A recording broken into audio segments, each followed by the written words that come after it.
আসসালামু আলাইকুম গাইস, আশা করি সবাই ভালো আছেন এবং আমিও ভালো আছি। তো আমার পক্ষ থেকে সবাইকে ঈদ মোবারক। তো যারা ঈদের ছুটিতে গ্রামে আসছেন এবং পরিবারের সাথে ঈদ কাটাচ্ছেন, তো আমার পক্ষ থেকে সবার কাছে অনুরোধ, সবাই নিজ নিজ পরিবারকে সময় দেওয়ার চেষ্টা করেন এবং পরিবারকে নিয়ে গ্রাম ঘুরে দেখানোর চেষ্টা করবেন। তো গ্রামীণ পরিবেশ আমরা যারা গ্রামে বাস করি একমাত্র তারাই কিন্তু উপভোগ করতে পারি।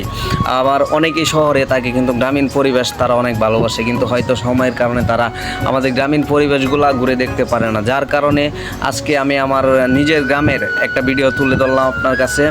তো আশা করি ভিডিওটা যে যেখান থেকে দেখতেছেন সবাই একটা করে কমেন্ট এবং একটা করে শেয়ার চাই ওই ভিডিওটাতে। আর পরবর্তীতে আপনারা আরও আপডেট ভিডিও দেওয়ার চেষ্টা করবো ইনশাল্লাহ।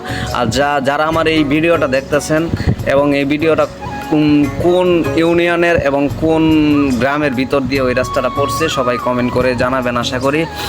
আর সবাই